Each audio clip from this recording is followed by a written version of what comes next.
Jay Beam, everybody, and Jay Savitri. Welcome, everyone, to this Equality Lab session that we have here today with Professor Cornel West, Chandrasekhar Azadji, and, parliamentarian Tanzila Kambrani. It is an honor for us to be able to host this conversation, and it is a first for us to have a conversation across 5 to 6 time zones. But what's most important for us, we are very honored to hold this urgent conversation because of this unprecedented historical moment that we're in. And for those of us that are in South Asia, we basically went from the process of genocide into pogrom, into pandemic, into now witnessing and being in allyship with the powerful process of Black liberation that is happening now in the United States and around the world.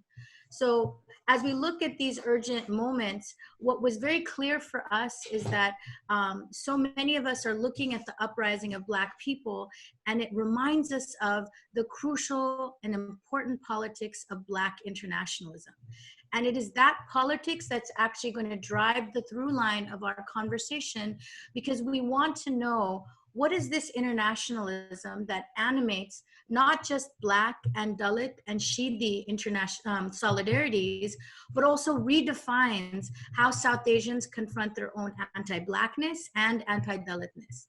So before we get into the conversation with our wonderful panelists, I really want to bring in for our audience who may not be as familiar with the terms of Black internationalism, but I want to really bring in the definition of Professor Keisha Blain and summarize a little bit about how she talks about Black internationalism, where she refers to it as the insurgent political urgent culture that responds that is a response to slavery, colonialism, and imperialism, so that the visions and the freedoms of Black freedom really animates the international solidarities that come out of that.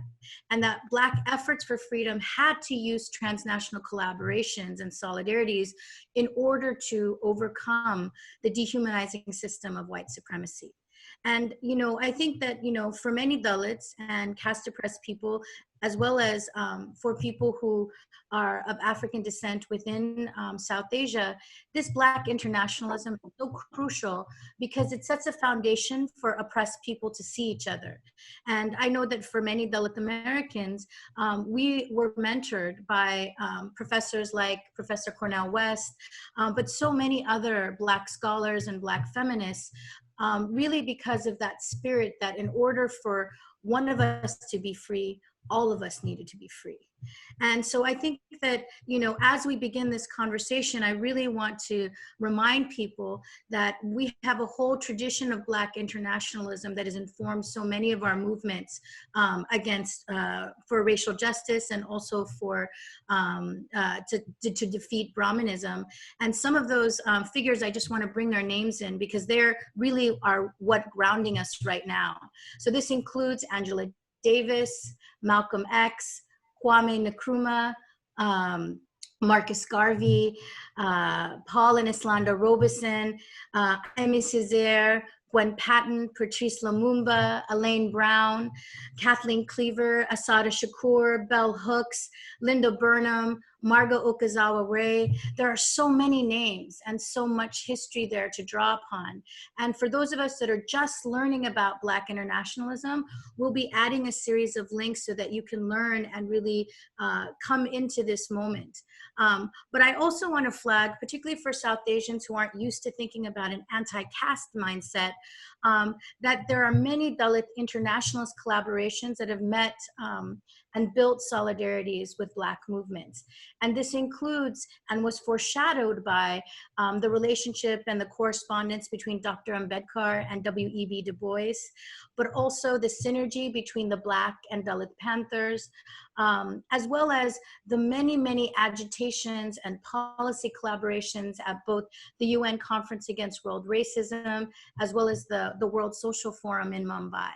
And the thing is, someone who had participated in some of these events, it was such a powerful thing to be a Dalit and a daughter of Ambedkar, and to hear the sound of the Dalit drum of the Parai amongst the many languages of freedom as people were fighting for their rights. And I think this is really the potential that we want to animate in our conversations around South Asian solidarity in this moment towards Black struggle, because again, this is really about oppressed people seeing each other. And, you know, we have seen like powerful outcomes from journalists like Kenneth Cooper and Sudipto Mandal sharing and looking at across caste and race divides, as well as Dalit and Black feminists who have seen each other and worked with each other and think about intersectionality. So Kimberly Crenshaw and Loretta Ross and Manjula Pradeep and Ruth Manarama, these are all women who have kind of paved the way in this powerful tradition of Black internationalism. And I think we see each other because of the pain of impunity, and that's why we conspire for freedom together. So I think that, you know, what I really encourage people who are in our audience listening is to hear our speakers from the presentations of their movements and also from their political vision of the possibility of today. Because too often we've seen both white and upper caste reformist visions stop the road to abolition and be the roadblocks in order for us to be able to be free. So I think we're really here to invoke that liberatory vision to really begin our conversation today. And I think that with that notion, I really want to bring in Dr. Cornel West. And Professor West doesn't really need an introduction, but I really want to think about your role as a Black revolutionary thinker right now, and that really a big part of your revolutionary politic has been the internationalism you've extended to many movements, whether it's the Dalit movement in South Asia or Palestinians in their fight for their homeland. You have really seen your freedom linked to the freedom of other peoples. And so many in our audience right now really want to hear from you, Professor West.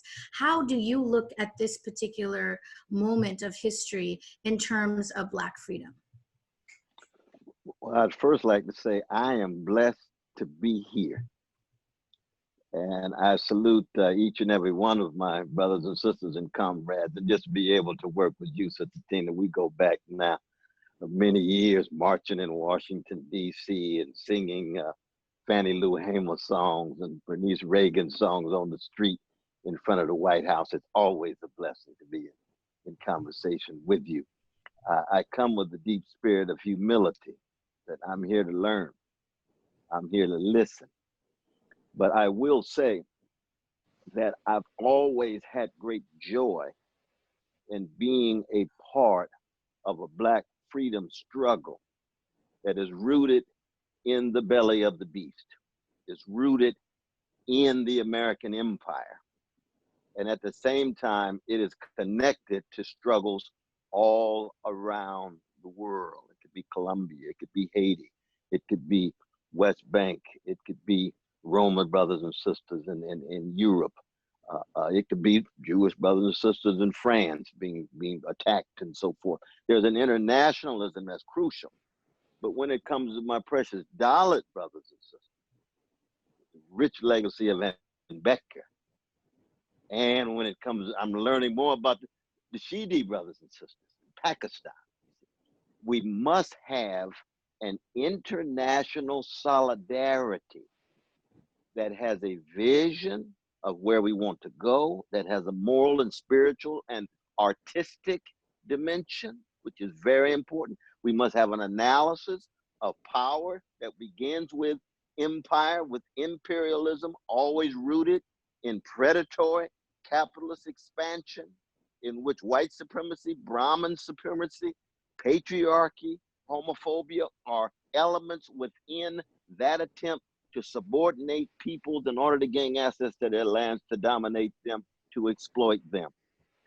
At the same time, we must have a praxis. And this takes us back to the issue of spirituality.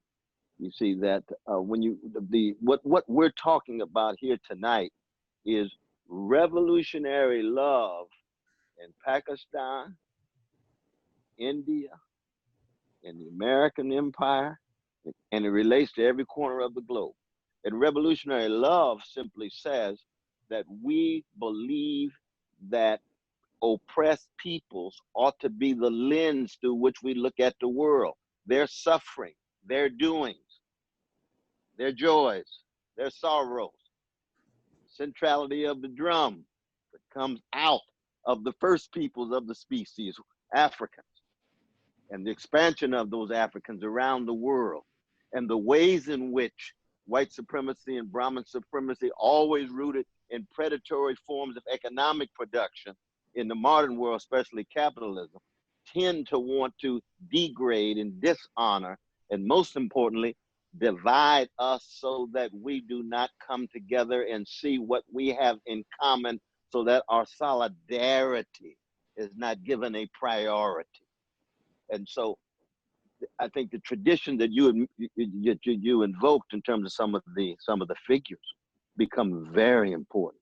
We're at a moment now where the U.S. empire is undergoing deep decay, deterioration, and decline. There's a neo-fascist gangster in the White House, very much like the neo-fascist gangster ruling India right now. There are people who are coming awake owing to vicious forms of police murder, vicious forms of police brutality, but it's also tied to poverty, decrepit schools, not enough jobs with a living wage, no access to health care.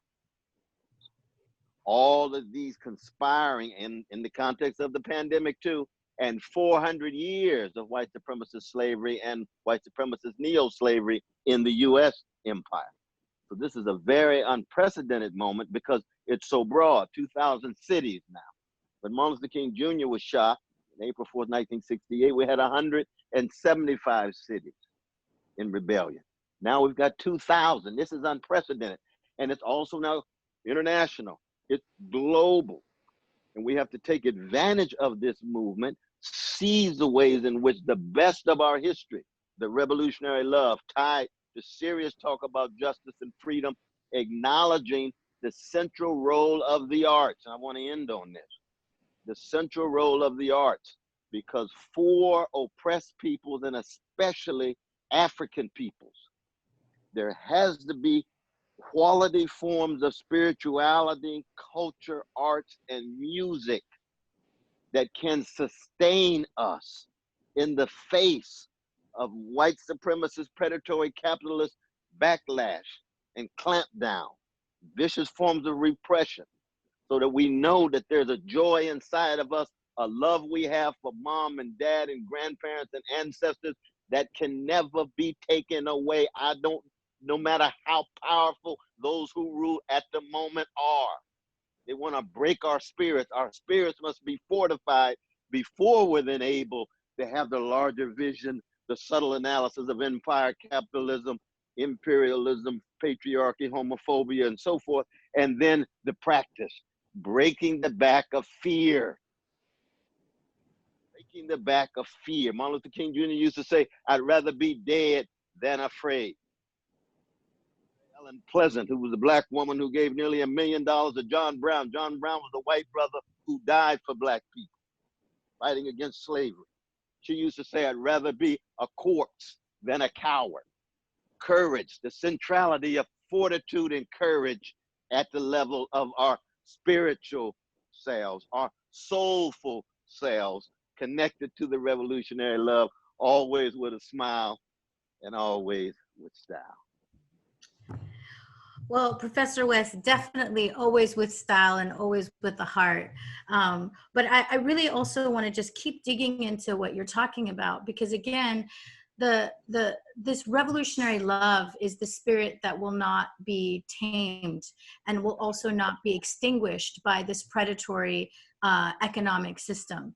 And I think that, you know, in your most recent interview with Democracy Now!, you talked about how, you know, this movement of Black liberation is really a response to the American empire, to both inequality, both at home, as well as, you know, vicious imperial militaristic relationships abroad. And so too must the resistance also be international. And I think that's really how I looked at the lens of Black internationalism, is that in order to work around the violent predatory systems of white supremacy, Black folks were driving and building agendas for their freedom, you know, as long as slavery existed. And so I'm just wondering, again, if you can speak to this historical moment right now. I know that you've talked about how there's an unprecedented level of protest. You have people that are here calling for abolition. I'm wondering if you can tie this conversation back to this question of abolition and how this can take on a global lens in that way. Well, first, just very briefly, I would want to just note certain Black revolutionary voices and organizations that are wrestling with that question. I think of the Black Agenda Report of Brother Glenn Ford and Margaret Kimberly, Brother Danny, and the others who have been trying to ensure that we always have a link between the local and the global as it relates to the issues of empire and capitalism and so forth. I think of the Black Alliance for Peace, my dear brother Ajumu Baraka, who is a very, very important and powerful voice here. I think of Cedric Robinson's book, Black Marxism, which always calls for international solidarity flowing from the best of those voices in the past. They're almost the comrades of Ann Betker within the US empire, looking at the world through the lens of Black people, either on plantations, in ghettos, in hoods, but with a spiritual royalty and a moral nobility. That's who Malcolm X was. He was our royalty. He was our nobility because his revolutionary love cut so deep. So the question becomes then, well, what does it look like today? What is so crucial to understand the present moment is to understand what happened just a few years ago, and that is the Obama presidency, the tremendous level of expectation that so many Black people had for a Black neoliberal head of the US empire who would deliver to Black people, who would be able to come to terms with Wall Street, come to terms with the Pentagon, come to terms with poverty, the things that he did not do. Bailed out Wall Street, continued to drop the drones, killing precious brothers and sisters in Somalia and Libya and Pakistan and Afghanistan, killing innocent people and civilians and so forth. And the wealth inequality went up, Black poverty went up, Black middle class was devastated, and there he was, face the American empire. So Black folk became confused. What is going on? So there's a Black Lives Matter movement under a Black president, a Black Attorney General, was the Black Secretary of Homeland Security. 2013, 14, it emerges right in the context of this Black neoliberal rule. And so what people have not really adequately come to terms with is the Black response to that disappointment and transfiguring that disappointment now into a very powerful response to a neo-fascist in the White House, Donald Trump. So that the juxtaposition of recognizing, of course, the neo-fascist Trump must be resisted at every level. But now more and more people are seeing even the Black neoliberal president with Black neoliberal elected officials could not speak to the deep issues of poverty, of militarism, of war, of economic subordination, or even class subordination. And so I think these are the real challenges at present.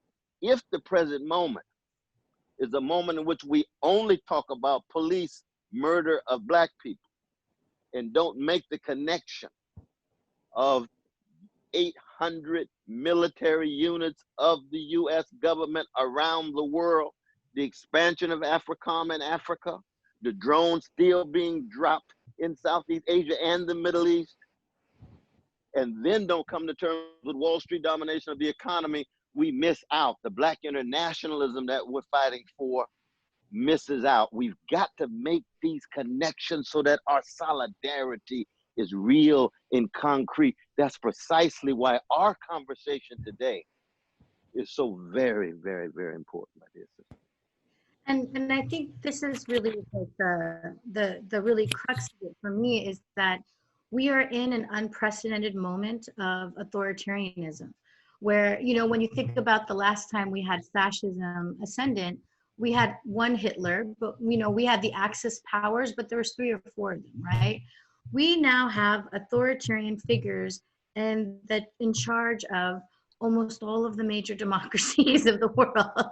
When you think of India and Brazil, and you think of the UK and United That's States. right. Hungary, that's right. That's And right. Italy and Yes, Japan. yes, And yes, in this yes. moment of rising authoritarianism, I really want to go back to, you know, you're thinking about how is the opposition to global authoritarianism and American empire really Black internationalism?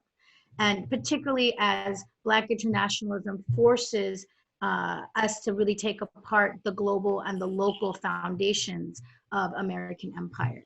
So I'm just wondering if you could speak to that last point, and I think that'll open up the way for our others. Absolutely. And I'll be brief because I really want to hear from my brothers and sisters here. But no, the raw violence, the raw exploitation, and the raw degradation of the larger white supremacist capitalist nation state, the white supremacist empire of the United States, the Brahmin supremacist project in Asia, especially India, that it is peoples of color, it is Black peoples, it is people of African descent who bear the heaviest burden, who are bombarded most intensely at the psychic and spiritual level, told they're nobody, less than human, at the economic level, unemployed or very little access to wages with the jobs they have,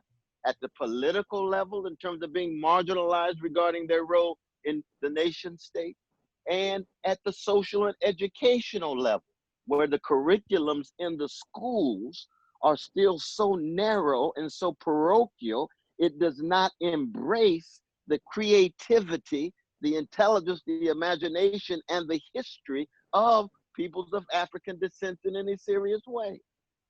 So all of those elements, those dimensions are tied together. But when it comes to Black internationalism, it means Black people, we Black people, can actually constitute not just catalysts the way Brother George Perry Floyd Jr. was, with his name now known all around the world, but we become possibly a moral and spiritual vanguard that become canaries inside of the mind. We're telling you all what's coming on your side of town, your side of the country. We have already been dealing with this for a long time. Listen to us or your whole project will go under. And it's a project of radical democracy. Democracy is the sharing of wealth, of power, of resources for those slashed on the great, great freedom fighter and musician called everyday people. So I think in that spirit, I really want to bring in Chandrasekhar Azad into this conversation. And, you know, for folks who are just learning about him, Azadji is really a firebrand for Dalit liberation today, particularly in an India that's facing the crisis of the Citizenship Amendments Act, but really even the larger crisis of caste apartheid. Chandrasekhar Azad and BIM Army, and now his political party, the Azad Samaj Party, have been tireless in their fight to uplift Dalit people and fight the rising tide of violence against Dalit Bahujan around India. And I think despite being a political prisoner and facing police brutality, Azad, in his own words, has said that he and BIM Army have never lost our self-respect or bowed before oppression. And so, and I think that's such powerful words, which I think really bring up words that you've also said, Professor West, because, Azadji said, if the oppressed are pushed back to slavery, only peaceful protests will free us. And so I want to really just, bring in Azadji now into this conversation. And Azadji, could you tell us a little bit about the urgent conditions for you that Dalit people are facing now and what you want the world to know about what we need in terms of solidarity. जय भीम। पहले तो सभी को जय Bhim. Doctor colonel वैद साहब, आपका बहुत बहुत, आपका पूरा सुना मैंने, मैं सहमत हूँ आपकी बात से। I agree with you. Tanzila बहन का भी बहुत बहुत जो है स्वागत है, शुक्रिया करता हूँ कि ऐसे अच्छे मौके पे मुझे मौका मिला अपनी बात को रखने का, तो मैं इक्वलिटी लैब का भी शुक्रिया अदा करता हूँ। देखिए, भारत में पहले बहुजन को समझना पड़ेगा कि ये दलित बहुजन वर्ड क्या है। दलित बहुजन मतलब यानी कि दलित, आदिवासी, अदर बैकवर्ड और माइनॉरिटी के जो लोग हैं, चाहे उसमें मुस्लिम हैं, उसमें क्रिश्चियन है, उसमें बुद्धिस्ट हैं, उसमें जैन है, उसमें पारसी हैं, जो माइनॉरिटी है यहाँ, उन सबका एक ग्रुप जिसको बहुजन कहा जाता है। तो यही एक कॉन्सेप्ट है जिसपे हम लोग काम करते हैं। ये वो लोग हैं जो शोषित हैं, वंचित हैं, जिनके अधिकार अभी भी आजाद भारत में छीने हुए हैं, जिनको तरह तरह से अपमानित किया जाता है। मैं कह रहा था कि यहाँ इंडिया में अगर मैं स्पेशल दलितों की बात करूं तो 86% दलितों पे एक गज जमीन नहीं है। वो जी नहीं रहे हैं, वो किसी तरह सरवाइव कर रहे हैं, बस वो क्योंकि पैदा हो गए हैं दुनिया में, तो वो अपने जीवन को किस तरह से चला रहे हैं। यहाँ हेल्थ के लिए जो है, हेल्थ यहाँ दो भागों में बांटी गई है, एक अमीरों के लिए, एक गरीबों के लिए। तो आर्थिक रूप से कमजोर ये जो वर्ग है बहुजन, इसके लोग जो है, करोड़ों लोग तो बिना अच्छा जो है इलाज न मिलने के कारण मर जाते हैं देश के अंदर। मैं कड़वी बात बता रहा हूँ, हर 6 घंटे में एक दलित महिला का रेप होता है इंडिया में। तो जिस तरह से गुलाम होते हैं, गुलामों जैसा जीवन जो है इंडिया में दलित और बहुजन समाज के लोग जी रहे हैं अभी भी। विजय, you continue. Yeah, so 86% of the Dalit Bahujan society owns less than 1 acre of land. When we talk about health inequality, there are two different systems. One for the forward or upper caste and the rich folks in India, and one for the Dalit Bahujan society who cannot access proper health care and who do not have proper health outcomes.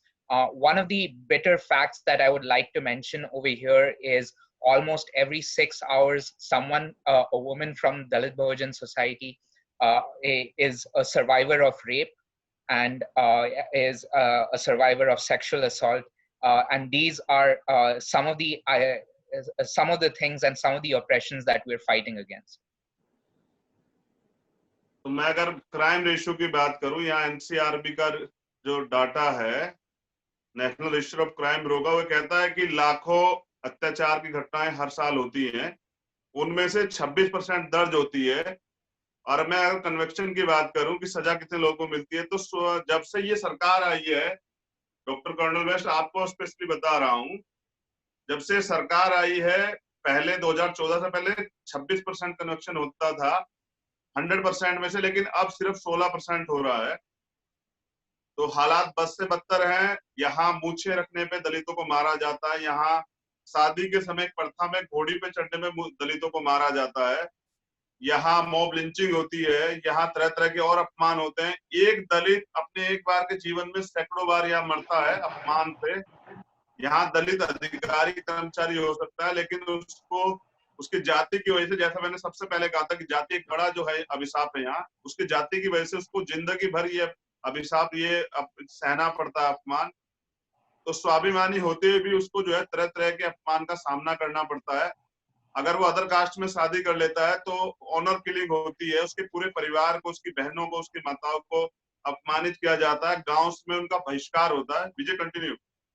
Yeah, According to the Crime Bureau statistics in India, there are like hundreds of thousands of crimes that are committed against the Dalit Bahujan society almost every single day. Of these, only 26% used to actually be registered. And one thing to note, particularly for you, Dr. West, is that since this government has come on board, just 16% of those cases now are being registered, and this situation is becoming graver, and there's a graver emergency now. The Dalit Bahujan society undergoes so many oppressions. We face discrimination because we wear mustaches. We face discriminations if we have to ride on horseback. We face mob lynchings over here. And caste, as I have described before, is a curse that a Dalit Bahujan person has to undergo every single day. Even if a Dalit Bahujan person gets a government job or a a highly respected job, respected within the context of Indian society, a self-respected Dalit Bahujan person still has to undergo oppressions such as honor killings if they marry outside of their caste. And these are, again, like various things that we face every single day. We die 1,000 deaths every single day. अगर मैं बात भागीदारी की कहूँ तो यहाँ judiciary है, high court के जो है 25 हाई कोर्ट है इंडिया के अंदर, 325 के करीब जज हैं, मात्र 4 दलित कम्युनिटी के जज हैं। आप ये आइडिया लगाइए 1% से भी कम है। मीडिया में हमारी कोई भागीदारी नहीं, 125 न्यूज चैनल के लगभग है यहाँ पर मेन स्ट्रीम के, एक भी दलित एंकर नहीं है। हालात ये है कि ना मीडिया में हमारी भागीदारी है, ना हमारी जुडिशरी में भागीदारी है। अगर मैं बात करूं क्लास 1 जॉब की तो वहां हम लोग नगण्य हैं, प्रमुख सचिव हमारे नहीं है। और जो अगर मैं एजुकेशन की बात करूं तो एजुकेशन यहाँ 2 हिस्सों में बांटी गई, गरीबी और अमीरी की। एक तरफ सीबीएसई बोर्ड है, एक तरफ गवर्नमेंट वो है। गवर्नमेंट में बच्चों को तैयार नहीं किया जा रहा है। क्लास 5th स्टैंडर्ड का जो बच्चा है 5th क्लास का, उसको अपना नाम लिखना नहीं जानता, क्योंकि किसी भी तरह से हमारे रास्ते रोके जा रहे हैं। अगर मैं बात करूं संवैधानिक अधिकारों की, तो अफर्मेटिव एक्शन के नाम पर यहाँ बाबा साहब ने हमें रिजर्वेशन का पैटर्न दिया। रोज उस रिजर्वेशन पे हमें गालियां दी जाती हैं, हमारे अधिकार से जे किए जाते हैं। ये जो सरकार है 2014 से जो बीजेपी गवर्नमेंट यहाँ आई थी, तरह तरह के षड्यंत्र करके कभी प्राइवेटाइजेशन करते हैं रिजर्वेशन खत्म करने के लिए, कभी सुप्रीम कोर्ट से गलत फैसले लाते हैं। सुप्रीम कोर्ट के जज डॉक्टर कर्नल वेस्ट, यहाँ पर इक्वलिटी लैब के लोगों को बता रहा हूँ कि बाहर सुप्रीम कोर्ट के जज बाहर आके कहते हैं कि लोकतंत्र खतरे में है। सुप्रीम कोर्ट में भी भाजपा के लोग जो हस्तक्षेप कर रहे हैं, सरकार के लोग दबाव बना रहे हैं, या फैसले जो है सुप्रीम कोर्ट पे दबाव बना के कराए जा रहे हैं। तो कुल मिला के जो है, जो संविधान, जिस संविधान से देश चलता है, आपके यहाँ भी संविधान है, हमारे यहाँ भी कॉन्स्टिट्यूशन है, जिस कॉन्स्टिट्यूशन देश चलता है उसको रोज जलाया जाता है यहाँ, और सिर्फ जाति की वजह से, क्योंकि बाबा साहब द्वारा जो है लिखा गया, रोज हमें अपमानित किया जाता है। तो इतने किस्से हैं डॉक्टर कर्नल वेस्ट, और सभी साथियों को मैं बताऊंगा तो ये मेरी आंखें नम हो जाएंगी और रो पड़ूंगा मैं। किस हालात में हमारे लोग यहाँ जी रहे हैं, लेकिन हम उनके जीवन बदलने के लिए प्रयास कर रहे हैं तरह तरह के, लेकिन हालात अभी नहीं बदले। ये जो तानाशाही गवर्नमेंट अभी है पूरी दुनिया में, ये अभी पनप रही है बहुत मजबूती से। ये इस दुनिया के स्ट्रक्चर को, लोकतंत्र को खत्म कर देना चाहती है, मगर ये हम लोग होने नहीं देंगे किसी भी कीमत पे। हम लोगों ने अपना जीवन इसलिए समर्पित किया है कि पूरे देश दुनिया में ये जो शोषित वंचित लोग हैं, चाहे वो ब्लैक्स हो या दलित्स हो या मुस्लिम हो या अन्य बैकवर्ड हो या माइनॉरिटी के लोग हो या सिटी कम्युनिटी के जो लोग हैं, ये जो हमारे अपने लोग हैं, हम इनमें एक मजबूत रिश्ता चाहते हैं। इस देश की महिलाओं को भी, यहाँ सबको इजाजत है, लेकिन इस देश की महिला अपनी चॉइस से शादी नहीं कर सकती। इस देश में उसको नहीं पता उसकी जान कब चली जाएगी। विजय, continue. And I think this is a really important point. I think for people who are following at home, is that I think in the United States, our Constitution is actually a document that was created out of white supremacy. So in many ways, people are fighting to actually get rights from a flawed document. But in India, the Indian Constitution was actually the first legal document written by a Dalit Bahujan. And so for those of us that are oppressed, we actually are trying to experience an India that actually has, that actually implements the rule of law. But I think that one of the challenges I think that I really want to speak to in terms of Azadji and your current work, is that really we are seeing a crisis of the worst kind right now with the Citizenship Amendment Act. And for those people that do not know, the Citizenship Amendment Act lays the legal foundation for a genocide in India, and would create the largest statelessness population in the world. And it targets Indian Muslims and creates a religious criteria for citizenship, affects both Indian Muslims and Dalits and the poor. And it happens also in the context of the abrogation of Article 370 as well. So I think what's so powerful, I think, that Azadji, that people need to know, is that in terms of your activism for Dalit liberation, you really see it through this lens of defending the Constitution and allowing for those of us who have been caste oppressed to be able to live in an India where our rights are finally implemented. And I'm wondering if you can speak a little bit to some of the ways that you have done that organizing, both in BIM Army and in terms of your political work with the Azad Samaj Party, and share that with the audience, because not everybody may know about that. देखिए, बाबा साहब को मैं अपना आदर्श मानता हूँ।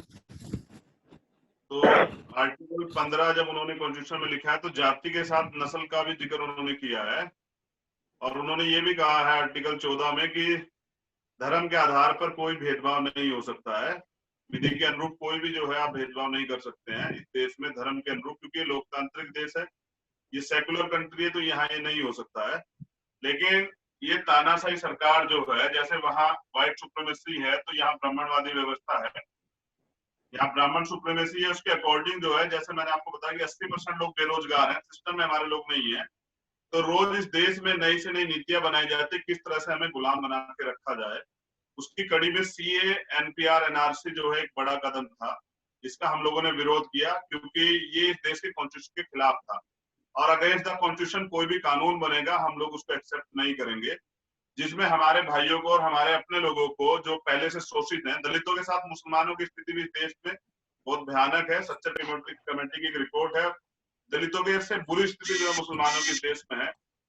तो यहाँ CA, NPR, NRC लाके जो है, जिस तरह से कानून में तब्दीली की जा रही थी, हमारी नागरिकता लोगों की छीनने का प्रयास किया जा रहा था, और हमारे जो कॉन्स्टिट्यूशनल राइट्स हैं उनको छीनने का प्रयास किया जाता है, उसके खिलाफ जो है, और जिन पॉलिटिकल पार्टियों को हम लोग सपोर्ट करें, जब उन्होंने अपना काम करना बंद कर दिया, तो हमने एक पॉलिटिकल पार्टी की घोषणा की, जिसको आजाद समाज पार्टी का नाम दिया गया, कि जो लोग मानसिक रूप से गुलामी से मुक्त हो चुके हैं और जो इस देश में परिवर्तन चाहते हैं, रेवोल्यूशन चाहते हैं, इस देश को फिर से मजबूत बनाना चाहते हैं, वो मानसिक गुलामी से निकले हुए लोग मिलकर जो है इस देश के कॉन्स्टिट्यूशन को सेव करें। यहाँ पुलिस का प्रयोग जो है सरकारी गुंडों की तरह करती है सरकारें, जिनकी सरकार होती है वो पुलिस का प्रयोग करती है और आम आदमी के जीवन को प्रभावित करती है। विजय, continue. And I think what's also very powerful about the work of BIM Army and Azad Samaj Party is you also see it in terms of the Black Panther Party, where the Black Panther Party, was really known not just for resisting white supremacy, but providing key services, education, breakfast for children, support for sickle cell anemia. And this is all happening because the state has failed, like Professor West spoke to deal with the material conditions of poverty. And so I think this is also what's so critical when we're looking at solidarities across Black, Dalit, and Shibi communities, is that the state is not only failing in its duties to protect all peoples, but it is also a predator when it comes to police violence and police brutality.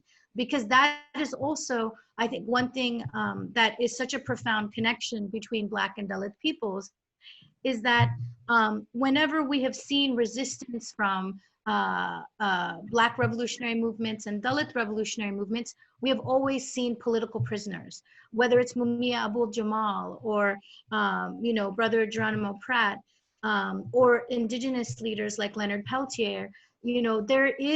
there is always an act of violence that points to the larger violence of this carceral system. And, Azadji, you have been a political prisoner for the fight for Dalit freedom. And, many Dalit people around the world saw how you were put into jail, and our hearts were with you and your mother and your family as we waited for you to come out. And I'm wondering if you can speak to the conditions of India's prisons, and also how they are used against Dalit and other caste oppressed and religious oppressed peoples. देखिए, ये अच्छी बात आपने मुझे बताई। मैं Nelson Mandela साहब को बहुत पढ़ा है, वो भी मेरे आदर्श हैं, क्योंकि उनके जीवन से भी मैंने बहुत सीख ली है। मैंने ब्लैक पैंथर की मूवमेंट को भी बहुत करीब से सीखा। All power to the people जो है, वो जो नारा था, उसने बहुत जान दी है। उसने बताया कि किस तरह से हम लोग जो है अपने लोगों के लिए अधिकार ले सकते हैं। तो बात अगर मैं पुलिस की बर्बरता करूं, तो मैं एक घटना आपको याद दिला देता हूं। यहाँ भारत में एक जगह है, एक प्रदेश है बिहार, जिसको कहते हैं, गौर कीजिएगा सब लोग, कि वहां पर एक दिन में 50-50 दलितों की हत्या हुई है, सामूहिक नरसंहार जिसको बोलते हैं। लेकिन वो लोअर जुडिशरी से उनको क्या किया गया कि उनको सजा हो गई है आजीवन कारावास, लेकिन हायर जुडिशरी ने उनको 10 साल में रिलीज कर दिया है। आज तक इंडियन पुलिस को, इंडियन जुडिशरी को, इंडियन जो है वो एजेंसियां, उनको ये नहीं पता लगा कि दलितों की 50-50 दलितों की बच्चों की हत्या किसने की। आप समझिए, तलवार की नोक पे जो है नवजात शिशुओं को ऐसे खड़ा करके जो है उनकी हत्या की जाती है। तो यहाँ की जो पुलिस है, मैं अगर पहली बात पुलिस की करूं, तो पुलिस यहाँ सरकारी पुलिस है, सरकार के हिसाब से काम करती है। अपराध होगा, उसकी रिपोर्ट करनी है नहीं करनी है, उसकी रिपोर्ट लिखनी है लिखनी है, पुलिस तय करेगी। फिर उसमें अपराधी को जो सरकारी संरक्षण होता है, उसको जो है उसके एवज में लोगों को डराया जाता है, धमकाया जाता है, उन पर झूठे मुकदमे किए जाते हैं। भारतीय जेलों में लाखों लोग जो हैं वो बहुजन समाज के इसलिए डाले गए हैं क्योंकि वो अपनी आवाज उठा रहे थे, वो अपने अधिकारों के लिए लड़ रहे थे, वो अन्याय के विरुद्ध बोल रहे थे। तो ऐसे लाखों लोग जो हैं अभी जेल में हैं। अभी अंबेडकर नगर की एक घटना मैं आपको जिक्र कर देता हूँ, 2-3 बहुत छोटी छोटी घटना मैं आपको बता देता हूँ। अंबेडकर नगर में 9 जून को अभी इसी मंथ में एक रेप हुआ, ओबीसी बैकवर्ड क्लास की एक जो है बहन का, और 22 जून तक कोई कार्रवाई नहीं हुई। अपराधी को बचाने के लिए पुलिस जो है 4 लोगों के नाम निकाल रही थी, वो सामूहिक रेप था, उसको सिंगल रेप में बदल रही थी। तो फिर हमारे लोगों ने जब उस पर आवाज उठाई, तो हमारे 30 लोग जो हैं इसी महीने 22 तारीख की रात को जेल भेजे गए। 2 अप्रैल का एक मामला हुआ था, 14 लोगों से ज्यादा की जान गई थी, हजारों लोगों ने जेल काटी। हमारे जो एक्ट हमें अधिकार मिले हुए हैं, जो हमें कानून मिले हुए हैं, उनके कानून के बदलाव के विरोध में हमारा आंदोलन था। विक्रम संतोष की बिहार में हत्या हो जाती, पुलिस पीट पीट के मार देती, क्योंकि विक्रम जो है एक अदर कम्युनिटी की लड़की से प्यार करता था, प्रकाश की, तो उसको जेल में मारा जाता है। उसके बाद जो उठाता है संतोष, उसको पुलिस द्वारा मारा जाता है। जेल में रमन वाल्मीकि की हत्या कर दी जाती है। तरह तरह के जो है, राजस्थान में 8 पुलिसकर्मी एक महिला का रेप करते हैं। पुलिसकर्मी जो रक्षक हैं वो भक्षक हो जाते हैं। मैं खुद जेल में रहा हूँ। जेल में खाने को लेके प्रॉब्लम है, जेल में सम्मान को लेके प्रॉब्लम है, जेल में दवाई को लेके प्रॉब्लम है। जेल में बहुत सारे लोग ऐसे होते हैं जो जेल में मर जाते हैं क्योंकि वहाँ इलाज की सुविधाएं नहीं है, वहां पर जो है और अन्य सुविधाएं नहीं है, आप अपनी बात नहीं रख सकते, जानवरों जैसा सलूक जेल में किया जाता है। अभी डॉक्टर कफील खान बंद है, एक अच्छे डॉक्टर है इंडिया के जाने माने, लेकिन उनको बंद किया गया है। मैं खुद जब जेल में था, मेरी बेल हो गई थी 4 महीने बाद। फिर सरकार ने अपने कानून का दबाव बनाते नेशनल सिक्योरिटी एक्ट जो है, जो इस देश का सबसे बड़ा कानून है, वो मेरे ऊपर लगा दिया। मेरा दोस्त ये था कि मैं अपने लोगों के अधिकारों के लिए लड़ रहा था। हमारे 50 से ज्यादा घर जलाए गए थे, हमारे लोगों को तलवारों से काटा गया था, मैं उनके लिए लड़ रहा था, तो मुझे जेल भेज दिया गया। जब मैं CNPR NRC पे जामा मस्जिद पर दिल्ली में प्रदर्शन कर रहा था, तो मुझे जेल भेज दिया गया पुलिस द्वारा, क्योंकि सरकार चाहती थी। तो मैंने पूछा कि मेरा दोस्त बताइए क्या है, तो उनका कहना यह था, मैंने वहां 2 अपराध ये किया था कि मैं वहां कॉन्स्टिट्यूशन का प्रिम्बल पढ़ रहा था, और मेरे भाई जॉर्ज फ्लॉयड को मारा गया अमेरिका में। ये पुलिस का जो जुर्म है, ये दुनिया में सब जगह है, सरकारें इसमें इसे अपने तरफ से यूज करती हैं। हम अपने गुरु घर को बचाने के लिए, रविदास गुरु घर जो हमारा था, उसको बचाने के लिए जब हम आंदोलन दिल्ली में करते हैं, तो क्या 92 लोगों को जेल भेजा जाता है। और पुलिस द्वारा लाठीचार्ज किया जाता है, अपमानित किया जाता है, हमारे लोगों को जो गालियां दे दे के अपमानित किया जाता है। तो यहाँ मानव जो अधिकार हैं, यहाँ जो कॉन्स्टिट्यूशनल राइट है, फंडामेंटल राइट है, वो सब ताक पे रख दिए जाते हैं जो सरकार चाहती है। तो पुलिस गुंडागर्दी करती है सरकार के इशारे पे। यहाँ किसी का जीवन सेफ नहीं है। मैंने बताया जेल में अभी रमन वाल्मीकि की हत्या की गई है हरियाणा प्रदेश में।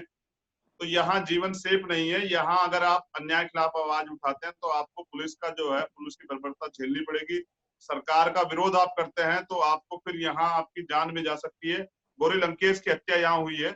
जब आप सरकार के खिलाफ लिखते हैं तो यहाँ पे झूठे मुकदमे लगाए जाते हैं, और ये सारा काम जो है पुलिस की, सरकार की देखरेख में पुलिस करती है। तो आपके यहाँ तो अच्छा है, और अगर अन्य जगह पे तो कम से कम मीडिया के लोग आवाज उठाते हैं। हमारे यहाँ तो मीडिया को बकायदा, इतनी करप्ट मीडिया है इंडिया के अंदर कि उनको हर चीज के लिए जो चीज उनको सरकार कहती है वही दिखाया जाता है। सरकार की खामियों को छिपाया जाता है, और सरकार की उपलब्धियों को जो झूठी है उनको प्रचारित प्रसारित किया जाता है।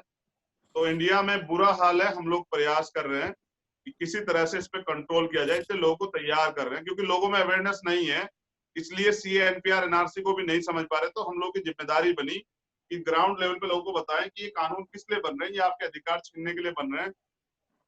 अभी इंडिया के अंदर आईएएस का एग्जाम होता है, इंडियन एडमिनिस्ट्रेटिव सर्विस, जो इंडिया का जो सबसे टॉप मोस्ट जो एग्जाम है वो होता है। उसके लिए बहुत मुश्किल से बच्चा तैयार होता है, बहुत मेहनत करनी पड़ती है। लेकिन लेटरल एंट्री द्वारा ये अपने लोगों का शासन सत्ता पे कब्जा करवाने के लिए ये लेटरल एंट्री कर रहे हैं पिछले दरवाजे से, और अपने लोगों को एंट्री दे रहे हैं। ये किसी भी तरह से इस देश से एससी, एसटी, ओबीसी और माइनॉरिटी के लोगों को जो कार्यपालिका है उससे निकाल देना चाहते हैं। जुडिशरी पे इनका कब्जा हो चुका है, मीडिया पे इनका कब्जा हो चुका है, सरकार इनकी है। तो जो प्रशासन में हमारे लोग हैं उनको निकालने के लिए तरह तरह की जो है स्कीम गवर्नमेंट लॉन्च कर रही है इंडिया के। So I think that, you know, there is such a crisis right now in terms of oppressed peoples, whether we are seeing the crisis of police violence and rising white nationalism and white supremacy in the United States, the question of Brahmanism and Hindu nationalism in the context of India. And I also think that in this conversation, part of what we're hoping that we can push our South Asian audiences to do is to not take superficial stands when it comes to Black liberation and to Dalit liberation. Because oftentimes when people take these reformist positions or take the conversation related to standing and flanking Black movements for freedom, they often will like stop at this little terrain of colorism, or, oh yes, you know, we can reform the police. But in many ways, we are looking at predatory institutions that are there to enforce these violent systems. And particularly with the history of the police, we know through the work of many scholars that really the police had its origins in slave patrols. And so I think it's very important that South Asians who want to stand up and be in this moment of justice, they must first confront their own Brahmanism and their anti-Dalitness, and then also confront their anti-Blackness. And this is really where I want to bring in Tanzila Kambrani, because Tanzila is of the Shidi community. And Tanzila, the thing that's so remarkable is I guarantee you, if you ask 10 South Asians, whether in Pakistan or India or the United States or anywhere in the diaspora, and if you ask them, do we have our own African diaspora? They will say absolutely not. And that really goes to show how deeply anti-Black South Asians can be, that we have erased our own histories of the African diaspora that is there, that is the descendants of slaves and merchants and warriors and Sufi saints, but also that this is such a rich tradition of remarkable people that include, you know, historians and poets, and even Malik Akbar, who, you know, went from a slave in East Africa to becoming a ruler in South Asia, and in fact built the city that we now know as Aurangabad. But it was our anti-Blackness that we do not talk about the Shidi people. And so I think many people here, when they found out that you were joining the panel, they were very hungry to hear your voice, Tanzila, to see, you know, what is your experience being from the Shidi community, and what are your daily experiences? बहुत शुक्रिया, अस्सलाम वालेकुम, नमस्ते, जय Bhim, good morning. आप सब लोगों को सुन के बहुत अच्छा लगा। शीदी, पहले मैं चाहूंगी कि आपको बताऊं कि शीदी क्या है, शीदी का मतलब क्या है। पाकिस्तान में समझा जाता है कि वो लोग जो गुलाम बनाकर अफ्रीका से लाए गए और फिर उनकी नस्लें गुलामी में गुजर गईं, वो लोग शीदी हैं। उनकी पहचान, उनकी कास्ट शीदी है। इसीलिए नॉर्मली हमारे पाकिस्तान में मुख्तलिफ कास्ट के लोग रहते हैं। खास के लिए हैं सैयद हैं, लेकिन शीदी का मतलब है गुलाम, स्लेव, और इसे एक अब्यूज वर्ड की तरह यूज किया जाता है। इसीलिए जब मैं आए पार्लियामेंट में आई तो सबसे पहले मैंने ये कहा कि मैं चाहूँगी कि मुझे शीदी बुलाया जाए, क्योंकि हम अगर अफ्रीका से यहाँ पहुँचे हैं या यहाँ लाए गए हैं तो उसके पीछे एक बहुत बड़ी तारीख है। हम अपनी खुशी से नहीं आए।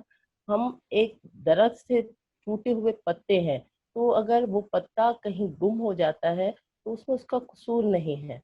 तो अगर हम गुलाम रहे या हमारी नस्लें गुलाम रही, उसमें हमारा कसूर नहीं था। वो एक सर्कमस्टेंसेस ऐसे बन गए। इसलिए मैंने चाहा कि मुझे शीदी कहा जाए। हाँ, हम पाकिस्तानी हैं, लेकिन हमारे शेप की वजह से ये हम अपनी हिस्ट्री से भाग नहीं सकते। लेकिन हमें ट्रीट किया जाए एज अ पाकिस्तानी। हमें वो सारे कानून जो अप्लाई होते हैं हमारे कॉन्स्टिट्यूशन में। पाकिस्तान का कॉन्स्टिट्यूशन जो जुल्फकार अली भुट्टो ने दिया है, जो बराबरी बताता है, जो इक्वलिटी बताता है, उसमें हमारा वही हक है जो किसी भी पाकिस्तानी का हक है। तो इसलिए हमें वो राइट्स मिलने चाहिए। यही शीदी इन्हीं फीचर्स के साथ, इन्हीं मोटे होंठों के साथ, इसी डार्क कर्ल के साथ, इसी एक्स्ट्रा कर्ल के साथ हमें बराबरी चाहिए, और इसी शीदी कास्ट के साथ। मेरी यहाँ पे पाकिस्तान में मैं खुद चौथी नस्ल हूँ। मैंने जब एजुकेशन स्टार्ट की, मुझे नहीं अंदाज़ा था कि हालात इतने मुश्किल हैं, क्योंकि मेरी मदर प्राइमरी टीचर है और मेरे फादर एडवोकेट रह चुके थे, सोशल एक्टिविस्ट थे। मुझे घर का माहौल एजुकेटेड मिला। जो सराउंडिंग में मुझे बहुत ज़्यादा वीआईपी ट्रीटमेंट दिया गया, क्योंकि मैं फैमिली का सबसे छोटा बच्चा थी। लेकिन यूनिवर्सिटी में, स्कूल्स, कॉलेजेस में मेरी रैंकिंग इतनी अच्छी रही थी कि मुझे कभी इतना ज़्यादा फील नहीं हुआ कि शीदी कम्युनिटी के लिए लाइन एक अलग है।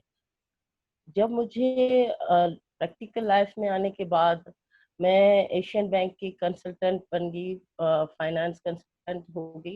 लेकिन असल सी तब पता चला जब मैं पॉलिटिक्स में आई और एक काउंसलर की सीट पे मुझे नॉमिनेट किया गया। तब मुझे पता चला कि अभी तक हम लोग वहीं पीछे खड़े हैं। तब मुझे पता चला कि स्कूल शायद वो छोटी सी दुनिया थी, और कॉलेजेस और यूनिवर्सिटीज में अभी इतना हो चुका है कि सब लोग अपने आप को लिबरल जाहिर करने के लिए हमें बराबर बताते हैं। जब पॉलिटिक्स में मैं आई, तब मुझे पता चला कि ये लोग जब आपस में बैठते हैं तो हम पे अभी तक हंसते हैं, हमारे फीचर्स पे हंसते हैं, और वो इस काबिल नहीं समझते कि हम किसी भी इज्जतदार जगह पे आए। जिसका नतीजा ये निकला कि मुझे एक म्यूनिसिपल कमेटी की चेयरपर्सन के लिए जब नामजद किया गया, तो मेरे 19 मेंबर्स हम लोग थे। उसमें से मेजॉरिटी 11th मेंबर ने कहा कि हम इस औरत को अपना चेयरपर्सन मंजूर नहीं करेंगे, इसलिए कि ये शीदी है, ये स्लेवरी बैकग्राउंड होल्डर है, और इस तरह की शीदी औरतें हमारे घर में काम करती हैं, हमारे बच्चों के शिट साफ करती हैं। तो अब इन्हीं में से एक औरत उठ के सामने बैठेगी और हमें लीड करेगी, ये पॉसिबल नहीं है, सिर्फ इसलिए कि ये शीदी है। और इसके लिए उनका पूरा वफ्द जो है पार्टी क़यादत के पास गया, और उनको कहा कि अगर आप इस औरत को चेयरपर्सन बनाओगे म्यूनसिपल का तो सॉरी, हम इस पार्टी के साथ नहीं रह सकते। और जब बिलावल भुट्टो जरदारी ने ये मना कर दिया कि सिर्फ इस बिहाफ पे कि एक शीदी और औरत है, उसके लिए उससे चेयरपर्सन का वापस लिया जाए नॉमिनेशन, ये पॉसिबल नहीं। तो आप यकीन करेंगे पाकिस्तान की इतनी बड़ी पार्टी से उन लोगों ने अलग होना बेहतर समझा बजाय एक शीदी औरत को वोटिंग करने के लिए। और 100% 19 मेंबर्स हम सेम पार्टी से बिलोंग करते थे, लेकिन उन लोगों ने इतनी रिप्यूटेड पार्टी को छोड़ दिया सिर्फ इसलिए कि वो नहीं चाहते थे कि एक ब्लैक औरत आगे आए। और तब मुझे रियलाइज हुआ कि वो जो मैं समझ रही थी कि मुझे वीआईपी ट्रीट किया जा रहा है और सब कुछ अच्छा है, ये सिर्फ मेरा एक ख्वाब था, ये एक सिर्फ एक असम्पशन थी, ऐसा कुछ नहीं है। हमें अभी तक वैसा ही समझा जाता है कि हम सिर्फ और सिर्फ कोई थर्ड क्लास जॉब करेंगे। हालांकि हमारे बहुत से शीदी बहुत अच्छी जगह पे आ चुके हैं। मैं आजाद भाई की तरह बताऊंगी कि हमारे यहाँ बहुत से लोग हैं जो वकील बन चुके हैं, जज बन चुके हैं, डॉक्टर बन चुके हैं, इंजीनियर बन चुके हैं, लेकिन अभी तक हम लोगों की सोच नहीं बदल सके।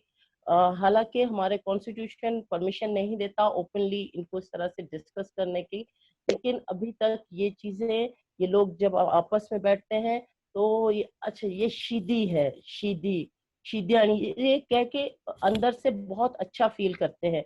एक तो अमेरिका या यूरोप के में एशियन ऑलरेडी ब्लैक होते हैं, लेकिन ये सोच के कि यहाँ पे शीदी हैं जिनके सामने हम गोरे हैं, शायद अपने आप को सेटिस्फाई करने के लिए वो और ज्यादा हमें नीचा दिखाने की कोशिश करते हैं।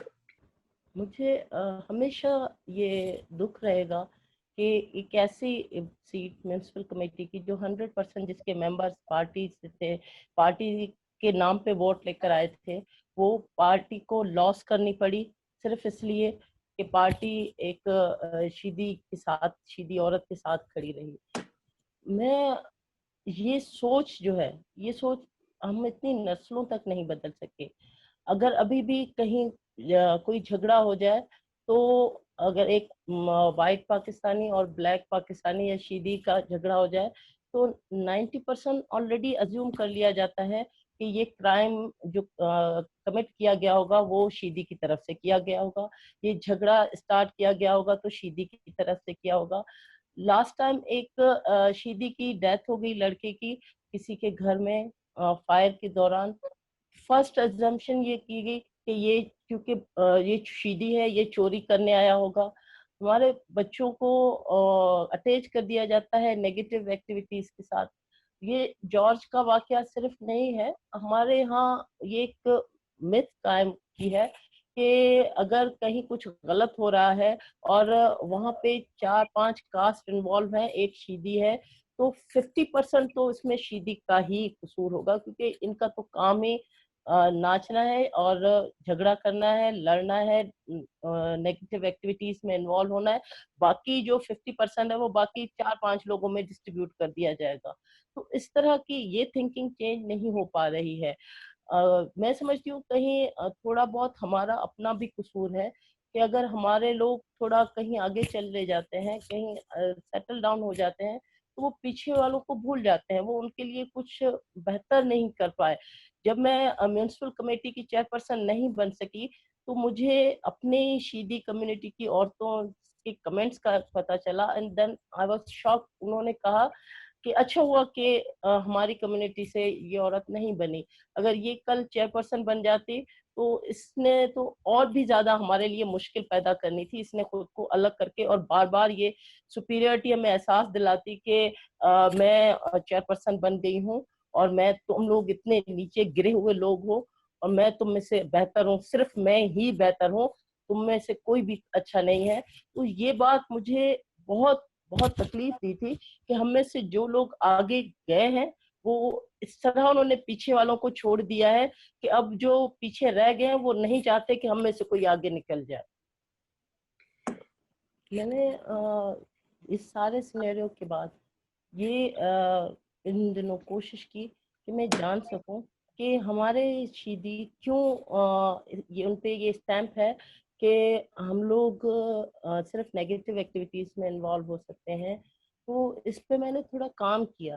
देन स्कूल से लेकर सब चीज़ों पे मुझे रियलाइज हुआ कि जब बच्चे हमारे स्कूल जाते हैं तो उनके साथ उनके टीचर्स और बाकी बच्चे उनकी बुली करते हैं। और दूसरा, उनको वो अगर वो होमवर्क ना करें तो बच्चों को कहा जाएगा, अच्छा तुम तो शीदी हो, तुम्हें काम कर पढ़ना तो है नहीं, तुम्हें तो जाके या तो नशा करना है, चोरी करनी है, या मतलब कोई ऐसा काम करना है जो कि माशरे का कोई इज्जतदार काम नहीं होगा, तुमने पढ़ के क्या करना है। इस तरह बच्चों को इतना इंसल्टिंग एटमॉस्फेयर से गुजरना पड़ता है, इतना इस तरह से कि वो बच्चा खुद को इस मुआशरे का एक कंस्ट्रक्टिव पार्ट नहीं समझता। हमारे यहाँ शीदी मोस्टली बच्चे स्कूल जाते तो हैं, लेकिन 90% बच्चे स्कूल से वापस आ जाते हैं, जिसमें ज्यादातर बच्चे लड़के होते हैं, क्योंकि लड़कों में बर्दाश्त इतनी ज्यादा जनरली नहीं होती। और वो फिर जब स्कूल से वो वापस निकलते हैं, फिर वो किसी अच्छे काम में यकीनन इन्वॉल्व नहीं हो पाते। तो उन्हें इतना तंग होके स्कूल छोड़ते हैं कि हम तो कोई स्कूल इस माहौल का पॉजिटिव एक्ट प्ले कर ही नहीं सकते। देन हमारी लड़कियां कुछ आगे निकल जाती हैं, इसलिए शीदी कम्युनिटी में, पाकिस्तान में जो शीदी कम्युनिटी है उसमें लड़कों से ज्यादा लड़कियां पढ़ी लिखी हैं। और फिर लड़कियों के साथ एक और इशू है कि उन्हें ये होता है कि अब हमारी शादियां, लड़के हमारे साथ शादियां नहीं करेंगे ब्लैक कम्युनिटी के, क्योंकि लड़के नहीं चाहते कि हम फिर किसी शीदी लड़की से शादी करें, फिर हमारे बच्चे ब्लैक पैदा हों, फिर हमारे बच्चों की वही इंसल्टिंग बिहेवियर उनको देखना पड़े। इसलिए लड़कियां चाहती हैं कि हम थोड़ा सा पढ़ लें, कुछ जॉब कर लें, ताकि अपनी लाइफ कुछ बेहतर तरीके से घसीट सकें। I analyze this scenario, that why is the stamp not going away? Why are racist stereotypes not going away? And when I started researching, I found out that the problem begins in schools. In schools, people of Shidi background are bullied.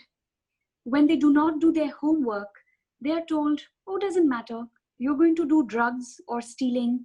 It's not that you're going to join an honorable profession. So there's an insulting atmosphere in school, and they're already being communicated that you will not be proper members of society, a constructive part of society. Because of the insulting atmosphere, 90% of Shidi men leave the school. So it's a very high rate of leaving school amongst our men. And you know, men cannot tolerate the indignities of everyday schooling. So they leave. Women get ahead despite the negative attitude. They are more educated today in our community than the men. And then what happens is that the men do not want to marry their well-educated Shidi women, because at some level they think they do not want black children. Because if they produce black children, they will be stuck in the same negative cycle. So these are the issues facing our community.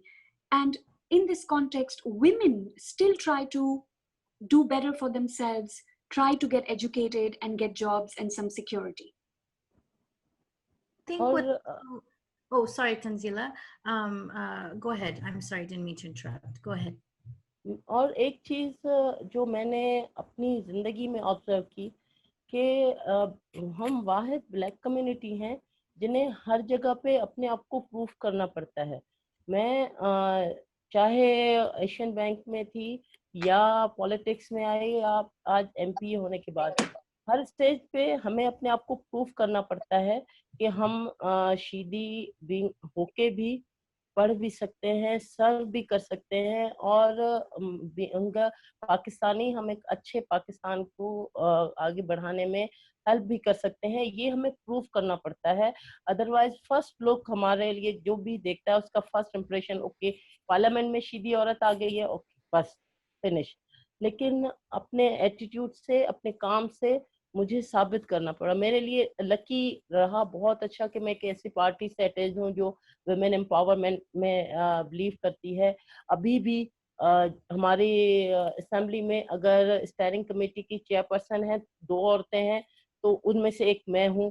Party ने मुझे support की और आज़ाद भाई, इस तरह से मैं एक जगह पे बहुत हम लकी हैं कि यहाँ मीडिया को बहुत ज़्यादा आज़ादी है और मीडिया ने इस पूरी मेरी जर्नी में मेरी बहुत हेल्प की है और इस पॉजिटिव वे में लेकर गए हैं कि वो लोग जो कि चेयरपर्सन तो बंदा बन गया था मुझे हरा के या मुझे निकाल के, लेकिन वो कहीं बाहर जाके इज्जत से ये बता भी नहीं पाता था कि मैं चेयरपर्सन हूँ उस म्युनिसिपल कमेटी का। अगर कोई किसी को पता चल जाता, अच्छा तुम वही हो जिसने शीदी औरत को टारगेट किया था, तुम वही हो जिसने तंजीला के साथ गलत किया था, यार तुमने बहुत गलत किया। ये मीडिया ने इतनी हाइप पे ये चीज लेके चला गया था कि हर कोई खुद को लिबरल और पॉजिटिव जाहिर करने के लिए उसे शर्मिंदा करता था। तो ये मुझे मेरी पार्टी और मीडिया की तरफ से ये बहुत बड़ी सपोर्ट रही थी और यही एक वाहिद पॉइंट है जिसे मुझे लगता है कि शायद कल शीदियों के लिए बेहतर होगा पाकिस्तान में। I wanted to just ask one quick question before we go to closing remarks for everybody, because we are getting in time. But Tanzila, the thing I think the way that I really learned about you was because I saw an article about how impacted you were by George Floyd's murder and public lynching, and also that you were moving a resolution in Sindh Parliament on his behalf. So I was wondering if you could talk about that policy that you want to push, and also how George Floyd and what he went through was experienced by the Shidi community as well. जैसे कि मैं पहले बता चुकी हूँ कि ये मेरे लिए नया नहीं है कि कोई भी अगर क्राइम हो या सपोज कर लिया जाए उसमें शीदी 50% तो उसमें पार्टिसिपेट शीदी का ही होगा, ये मेरे लिए नया नहीं है। तो जॉर्ज का कत्ल को मैं उसी तरह से देखती हूँ कि उसमें भी उस पुलिस ऑफिसर वहीं पे उसने खुद को जज समझ लिया, वहीं कोर्ट लगा ली और वहीं उसने डिसीजन कर लिया कि ये क्रिमिनल है और यहाँ क्राइम हुआ है और इसको फौरी तौर पे सजा देनी है क्योंकि ये ब्लैक है। ये यहाँ पे भी इस सोच को मैं देखती रही हूँ, तो ये सोच मैं चाहूंगी कि सिर्फ पाकिस्तान से नहीं पूरी दुनिया से खत्म हो। इसीलिए मैं रेजोल्यूशन लेकर आई हूँ, अपनी असेंबली में जमा करवाया है और बहुत अच्छी बात यह है कि मेरी पार्टी से बहुत ज्यादा कलीग्स वहाँ पे सिग्नेटरी हैं जिसमें हिंदू, मुस्लिम, क्रिश्चियन सब लोग शामिल हैं। मेरे उस रेजोल्यूशन को उन्होंने सपोर्ट किया है। अभी हम क्योंकि पाकिस्तान में फाइनेंशियल ईयर स्टार्ट है, बजट सेशन जैसे ही कंप्लीट होगा उसके बाद हमारे ये पूरा हाउस उस पर डिस्कशन करेगा। तो अभी तक जो भी ब्लैक रिलेटेड मैं रेजोल्यूशन लेकर आई हूँ उनको उन्होंने यूनानिमसली जिस तरह से पास किया है और अप्रिशिएट किया है, मुझे यकीन है कि इस रेजोल्यूशन को भी हम यूनानिमसली अपोजिशन और ट्रेजरी बेंचेस मिलके अप्रूव करेंगे क्योंकि लास्ट स्पीच में हमारी एक मेंबर ऑलरेडी जॉर्ज की तस्वीर असेंबली सेक्शन में दिखा चुकी हैं और वो बता चुकी हैं कि ये दुनिया का सबसे बड़ा कत्ल है।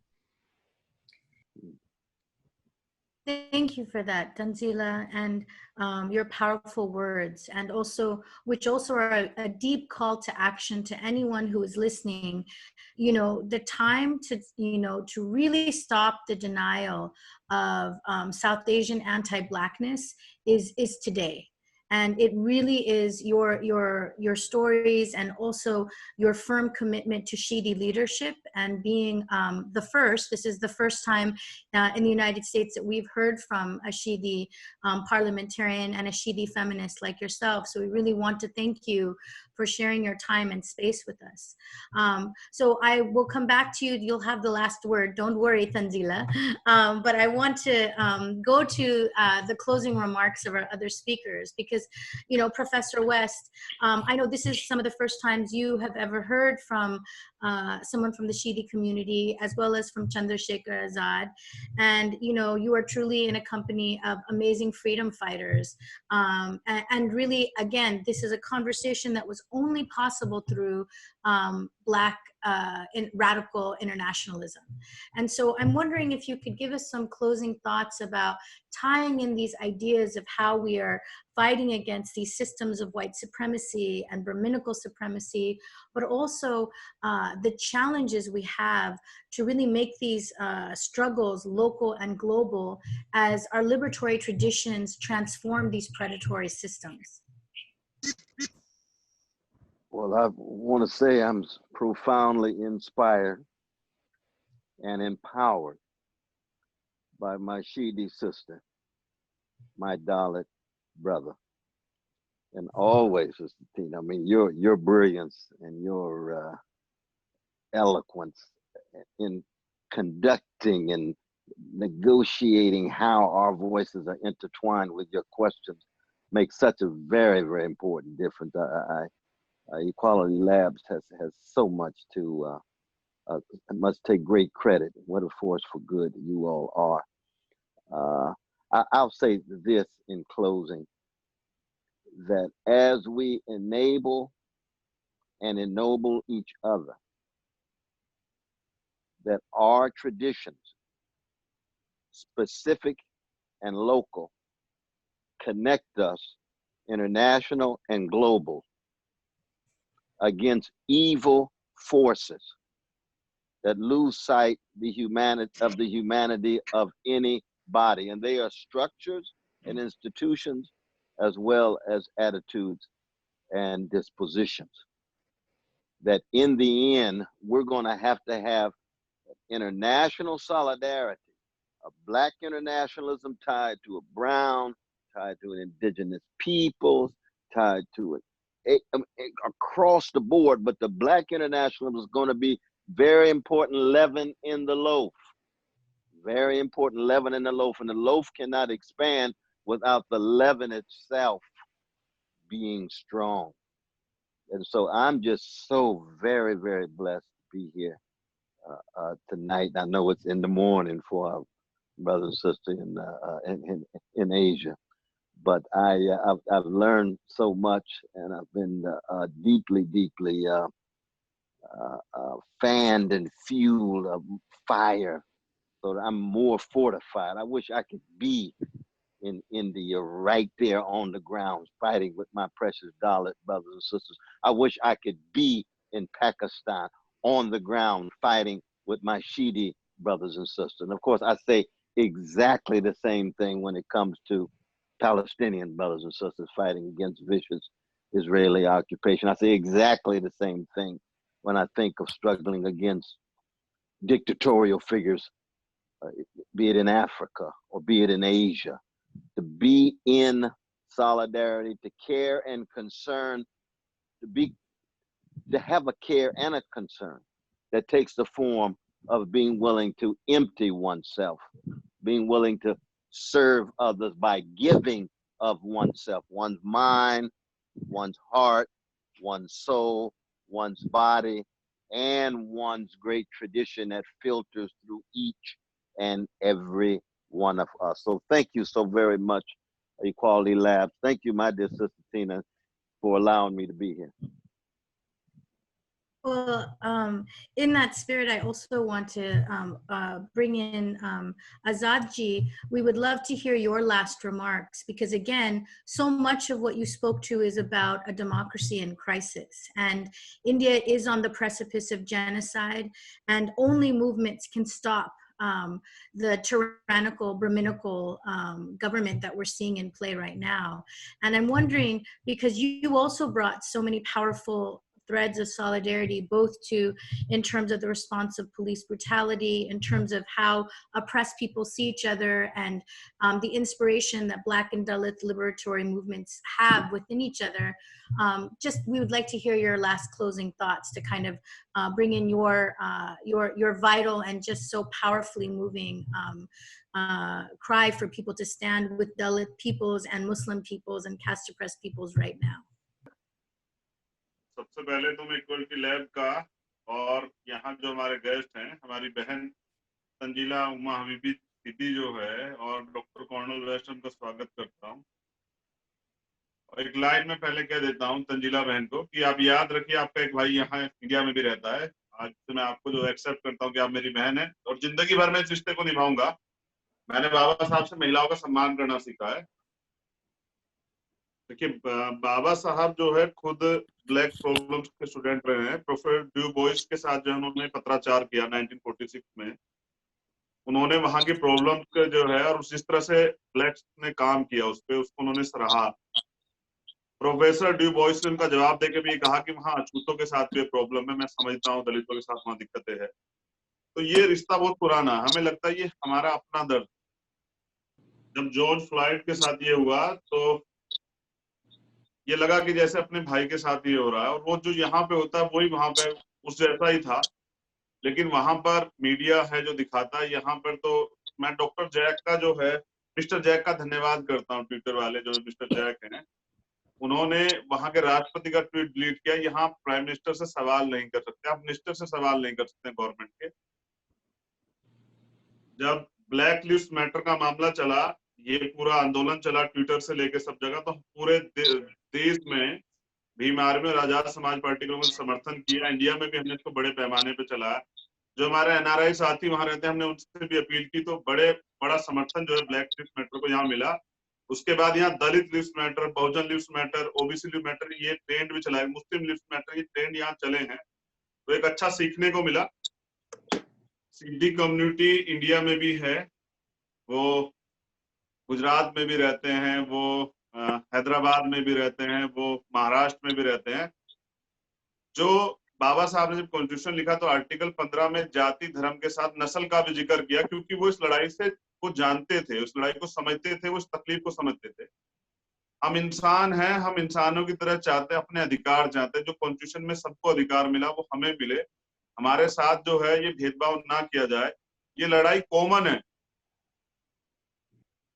इस तानाशाही के खिलाफ, जो तानाशाही पूरी दुनिया में चल रही है, मैं आज एक नारा देता हूं कि दुनिया के तमाम सताए हुए लोग, जाति धर्म नस्ल के आधार पर सताए हुए लोग एकजुट हों और अपनी इस लड़ाई को मजबूती से लड़े। हम अपने मुल्कों में जहां जहां भी रहते हैं, लेकिन हमारे दिल जो एक दूसरे के लिए धड़कते हैं, क्योंकि हमारी समस्या एक जैसी है, तो हम इस लड़ाई को मजबूत करेंगे। मैं आज वादा करता हूँ डॉक्टर कॉर्नल वेस्ट से, अपनी बहन तंजीला से और तमाम देश दुनिया की उन महिलाओं से, उन भाइयों से जिनको सताया गया, कि हम इस लड़ाई को पूरी मजबूती से लड़ेंगे। और जब तक मेरा जीवन रहेगा, मैं आखिरी सांस तक निस्वार्थ भाव से इस लड़ाई को मजबूती से लड़ता।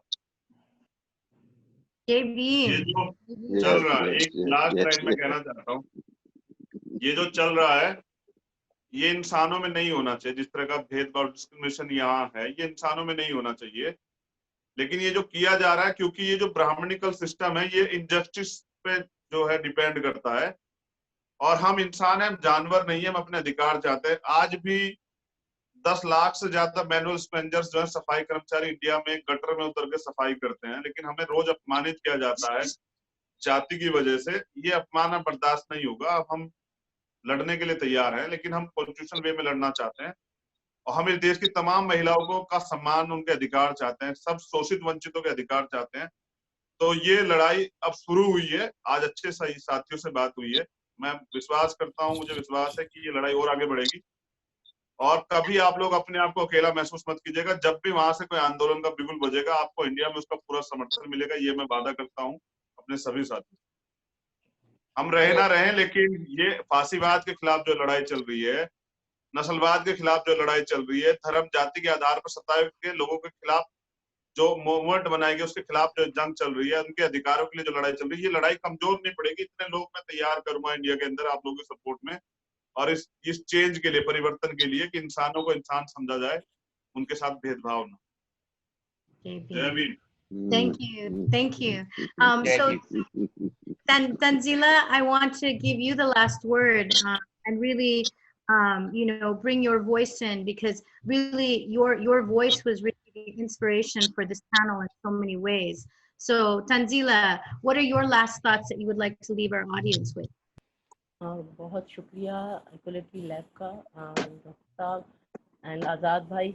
आज़ाद भाई मेरे वैसे ही एक दलित राखी भाई है, और अब मुझे बहुत खुशी है कि मेरा एक और राखी भाई हो गया है।